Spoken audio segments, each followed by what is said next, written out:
মানুষ এর পরিবর্তে কি চাচ্ছে যে একটা দল, যে দলের নেতা ছিল এরশাদ সাহেব, আওয়ামী লীগও আর আসতে পারবে কিনা আমার সন্দেহ, কি হবে তা জানি না, কিন্তু বিএনপিরও জনপ্রিয়তা আস্তে আস্তে নিচের দিকে যাচ্ছে।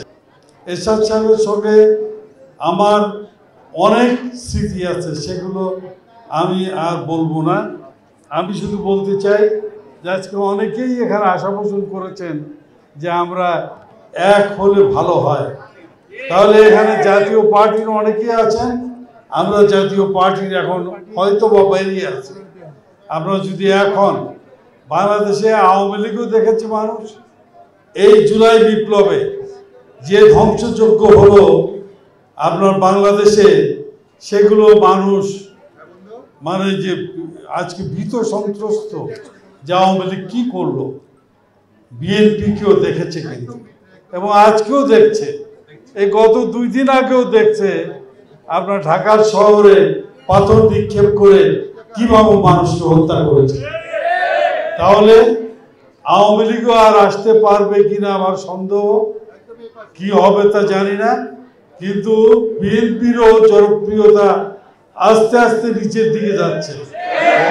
মানুষ অল্টারনেটিভ হিসেবে মানুষ এর পরিবর্তে কি চাচ্ছে যে একটা দল, যে দলের নেতা ছিল এরশাদ সাহেব, দল এই দেশের জনগণের মানুষের জন্য সেবা করেছে এবং শাসন না, মানুষের সেবা করেছে, মানুষকে শান্তি দেওয়ার জন্য চেষ্টা করেছে, কৃষকের, গ্রামের মানুষের উন্নতি করার জন্য তাকে পল্লীবন্ধু ও আখ্যা দিয়েছে।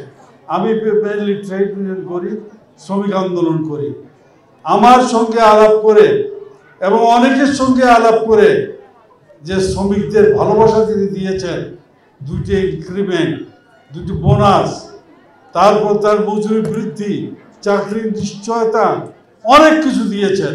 আজকেও শ্রমিক আন্দোলনে যারাই আছেন তারা একসঙ্গে বসলে যে যে কাজই করুক, যে দলই করুক, তারা বলে যে এরশাদ সাহেবের আমলে শ্রমিকরা যা পেয়েছে আর কোনো কালে এত সুযোগ সুবিধা পায় না।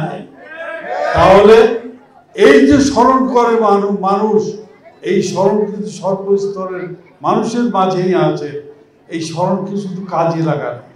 আমরা যদি এক হন, তাহলে আমরা যে যেখানে আছি, আমরা আপনাদের সঙ্গে একসঙ্গে হয়ে আওয়ামী লীগের অল্টারনেটিভ একটি শক্তি হিসেবে জাতীয় পার্টি দাঁড়াতে পারে এবং পল্লীবন্ধুদের সাথে দল ইনশাল্লাহ আবার রাষ্ট্রীয় ক্ষমতা, এই আশা পোষণ করে